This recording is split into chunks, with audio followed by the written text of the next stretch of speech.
Sukadev Goswami said, thus addressed, Lord Krishna made up his mind to accept the challenge. He paired off with Cānūra and Lord Balarama with Muştika. Seizing each other's hands and locking legs with each other, the opponents struggled powerfully, eager for victory. They each struck fists against fists, knees against knees, head against head, and chest against chest. Each fighter contended with his opponent by dragging him about in circles, shoving and crushing him, throwing him down and running before and behind him, forcefully lifting and carrying each other, pushing each other away and holding each other down. The fighters hurt even their own bodies in their great eagerness for victory. My dear king, all the women present, considering the match an unfair fight between the strong and the weak, felt extreme anxiety due to compassion. They assembled in groups around the arena and spoke to one another as follows. Alas, what a greatly irreligious act the members of this royal assembly are committing. As the king watches this fight between the strong and the weak, they also want to see it. What comparison can there be between these two professional wrestlers, with limbs as strong as lightning bolts and bodies resembling mighty mountains, and these two young immature boys with exceedingly tender limbs? Religious principles have certainly been violated in this assembly. One should not remain for even a moment in a place where irreligion is flourishing. A wise person should not enter an assembly if he knows the participants there are committing acts of impropriety, and if, having entered such an assembly, he fails to speak the truth, speaks falsely, or pleads ignorance, he will certainly incur sin. Just see the lotus face of Krishna as he darts around his foe. That face, covered with drops of perspiration brought on by the strenuous fight, resembles a lotus covered with dew. Don't you see the face of Lord Balaram, with his eyes copper red from his anger towards Muştika, and his beauty enhanced by his laughter and his absorption in the fight? How pious are the tracts of land in Vraj, for there the primeval personality of Godhead, disguising himself with human traits, wanders about, enacting his many pastimes, adorned with wonderfully variegated forest garlands.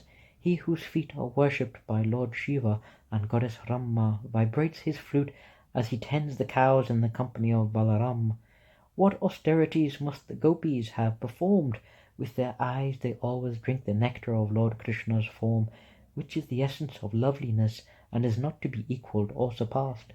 That form is the only abode of beauty, fame, and opulence. It is self-perfect, ever fresh, and extremely rare.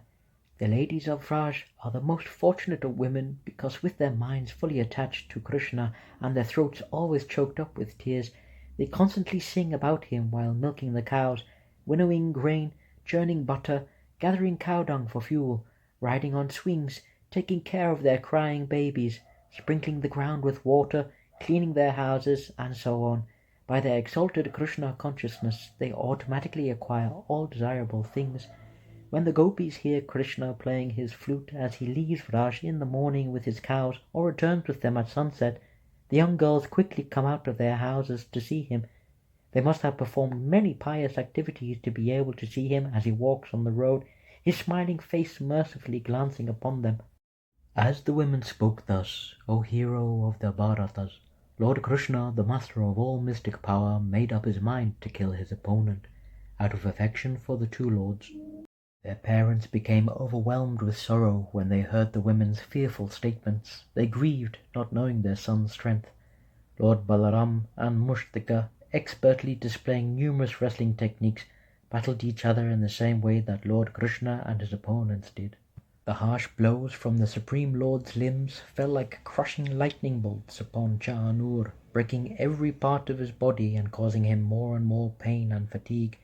Furious, Cānūra attacked Lord Vasudev with speed of a hawk and struck his chest with both fists. No more shaken by the demon's mighty blows than an elephant struck with a flower garland, Lord Krishna grabbed Cānūra by his arms, swung him around several times, and hurled him onto the ground with great force. His clothes, hair, and garlands scattering, the wrestler fell down dead like a huge festival column collapsing.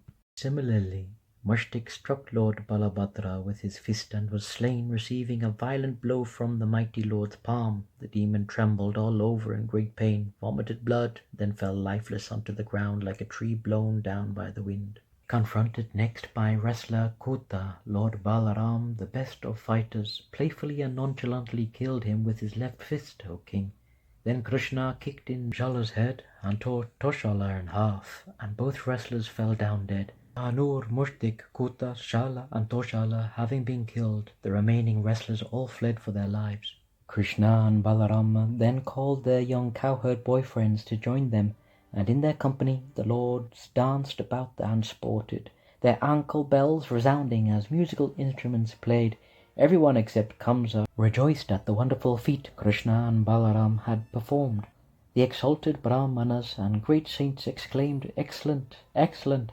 The Bhoja king, seeing that his best wrestlers had all been killed or had fled, stopped the musical performance originally meant for his pleasure and spoke the following words: "Drive the two wicked sons of Vasudeva out of the city, confiscate the cowherd's property and arrest the fool Nanda. Kill the most evil fool Vasudeva and also kill my father Ugrasena, along with his followers, who have all sided with our enemies." As Kamsa thus raved so audaciously, the infallible Lord Krishna, intensely angry, quickly and easily jumped up onto the high royal dais. Seeing Lord Krishna approaching like death personified, the quick-witted Kamsa instantly rose from his seat and took up his sword and shield.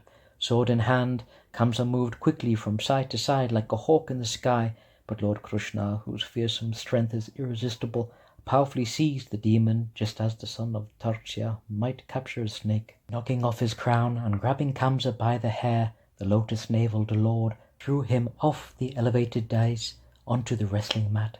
Then the independent lord, the support of the entire universe, threw himself upon the king. As a lion drags a dead elephant, the lord then dragged Kamsa's dead body along the ground in full view of everyone present. O king, all the people in the arena tumultuously cried, "Oh!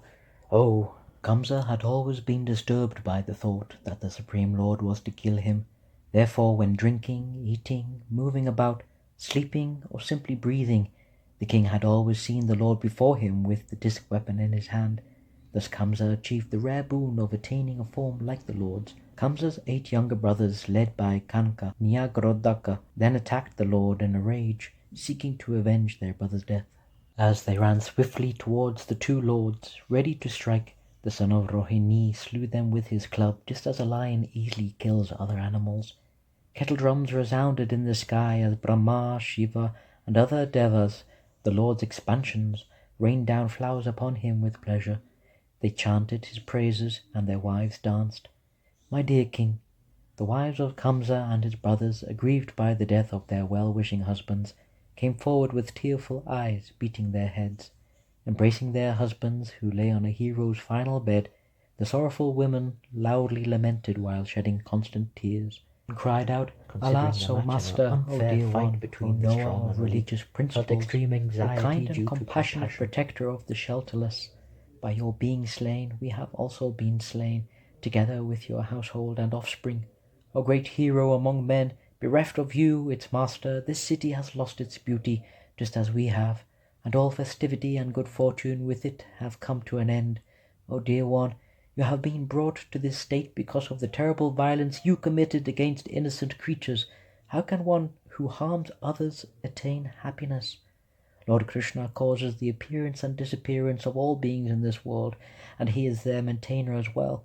One who disrespects him can never prosper happily."